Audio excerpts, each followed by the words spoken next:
What's up guys, and welcome to this tutorial on the 2016 supplementary exam. We're going to go over the MCQ. So let us get into it. Okay, so which set consists only of vector quantities? Okay, so vectors have got magnitude and direction. Okay, cool.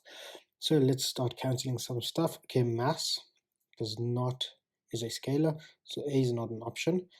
Work is also not, so work is a scalar, so C is not an option. Speed is speed and power are scalars, so D is not an option. All of these aren't options actually. Okay, force is a vector, velocity is a vector, and momentum is also a vector, so we're left with option B. So question 1.1 was B.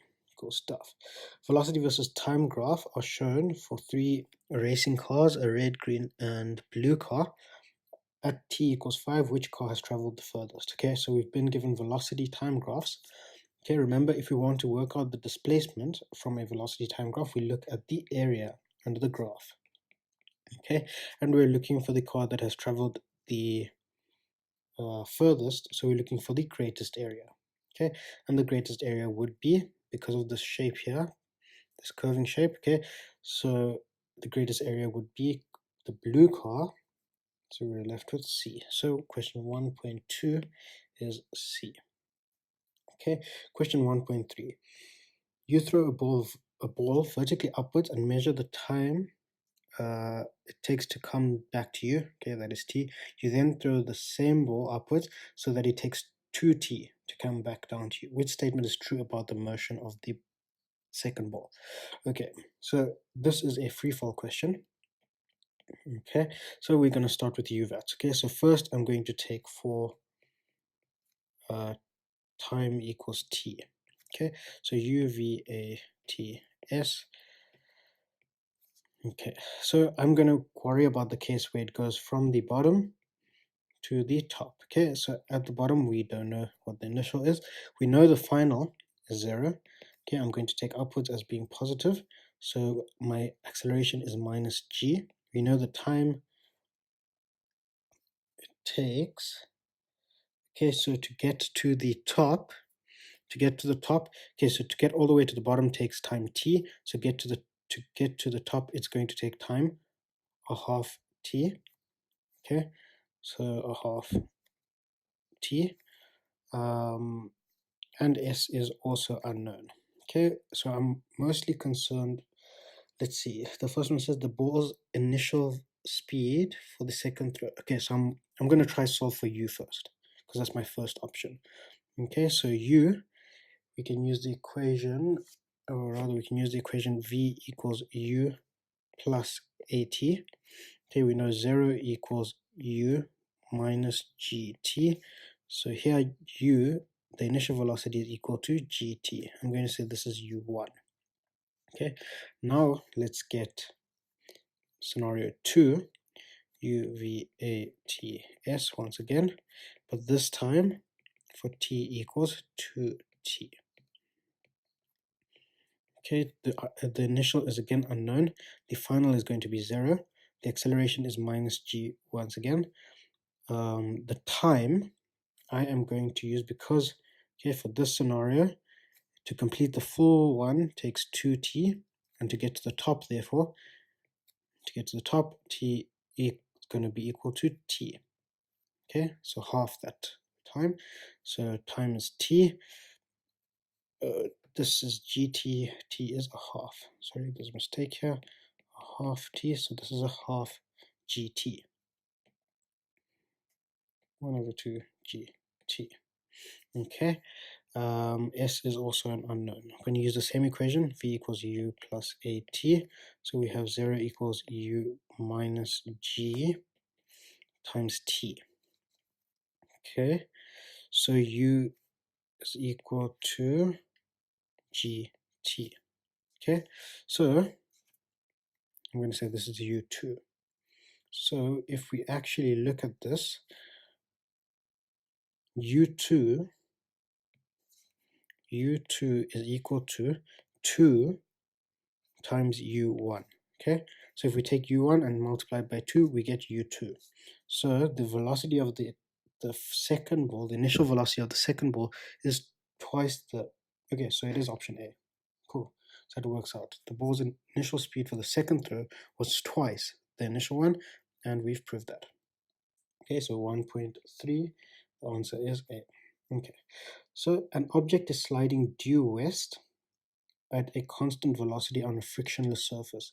The object suddenly experiences a resultant force that acts due north. Okay, so we have an object that's moving west. Okay, I'm going to put the direction in green. So it's moving west. Okay, then we have a force acting on it. Okay, so we start to get a force acting on it that's acting north. Okay, let's say that's F. Okay, so now what we can say is that F net, okay, so now in what direction will the object accelerate? Okay, so we care about the acceleration. So F net is equal to ma. Okay, so the only force we have is F, which is equal to ma. So the acceleration is equal to F over m. So the acceleration is in the northerly direction because we only have a force acting in it. So the answer is A. So question 1.4, the answer is A. Yeah. So I hope that makes sense. There's only the only force acting on it is northward, so it has to accelerate north, but it's going to continue to move west, but it's not going to accelerate. Okay. Okay. A block is moving with a constant velocity to the right. Okay, so we're going to take right as positive. On a frictionless surface, which sketch below illustrates all the forces acting on the block. Okay, so let's start with A. Okay, so when it's going at constant velocity, so if we start with the free body diagram, okay, so it's definitely got weight, and it's definitely got the normal force.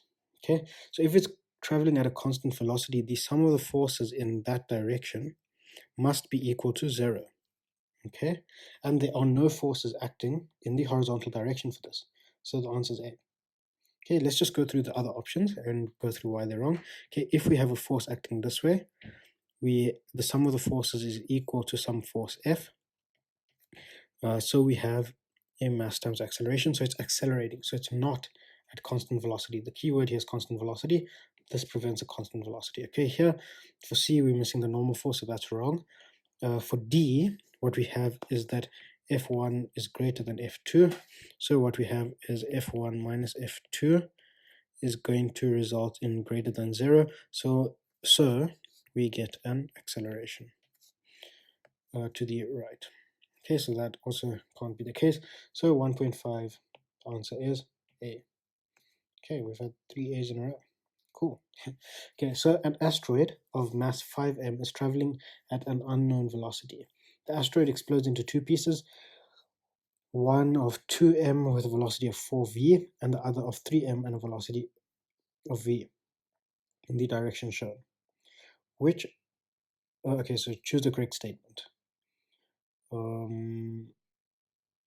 Okay, so we're dealing with momentum. Okay, so momentum before must be equal to the momentum after. Okay, from the law of conservation of linear momentum. Okay, knowing that, we know that the momentum before is equal to the mass before times the velocity before. Okay, but we don't know the velocity, it's unknown.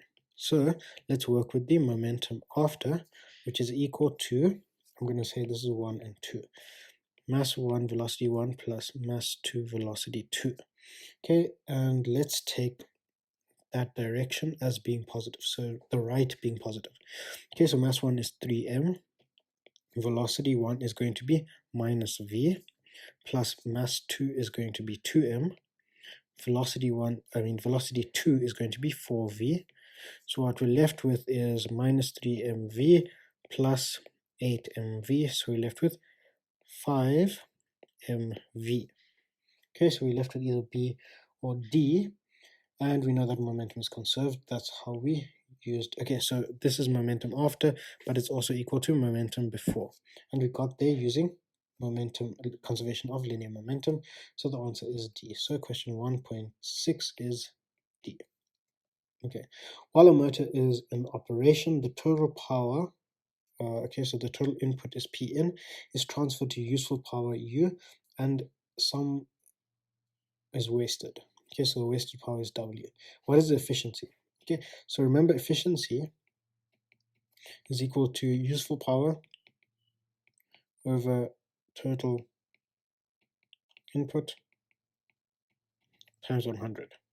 Okay, so the useful power that we got out was U over the power input was Pn times 100. Okay, times 100. So is that an option? Let's see, D. Question 1.7, the answer is D. Okay, cool stuff. Okay, so two identically charged objects are separated by a distance r. They exert a force F on each other. If you halve the distance between the two charged objects, what will the new force be? Okay, so we're dealing with charges that and forces. Okay, so we're going to use the governing equation F equals K Q1 Q2 over R squared. Okay, so let's play out the scenario. So let's say the first one is here and the second charge is here. They're identical, so we're going to give them values of Q, and the distance between them is R. Okay, so F1, so this is scenario 1, is equal to K Q Q over R squared. Okay, now for 2, the second situation, we have two charges, Q and Q, but this time the distance between them is halved.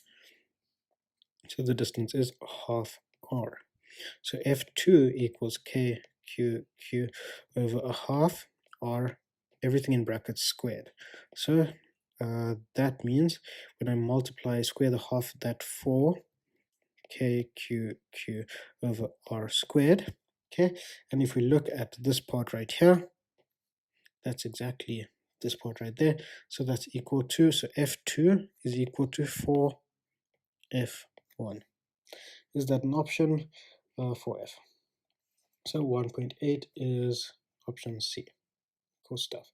Okay, so a circuit is connected to a 9-volt EMF as shown in the diagram. The switch is open. What will the reading be? Okay, so you might be tempted to say that the reading is nothing because it's reading what's in between the wires. But you have to remember that if we redraw this, we can essentially say that this is connected right here because there's no current here. So this resistor basically becomes a straight line. There's no current here. This becomes a straight line basically. So it's essentially the same as connecting this voltmeter across just the cell. And so the reading would be A. 1.9 would be A. Okay. Okay, so a single conducting loop is in a region of magnetic field as shown in the diagram. An anti-clockwise current is induced in the loop because the magnetic field is decreasing. Which of the following changes to the situation would make the induced current larger? Okay, so we're looking for a larger induced current. So let's see, the magnetic field is increasing and increasing the rate at which the magnetic field is decreasing. Okay, that would be the right option. So 1.10 would be option B, and that's just a theory question. Okay, using a bigger loop would not work, and moving it sideways would also not work. Okay, because there's no change in magnetic field then, and there's no rate. Okay, so we've done that. So yeah, so those are the 10 questions, and we get 20 marks for that. Okay, cool stuff, guys. Thanks for watching. I hope you found this useful. Yeah, cheers.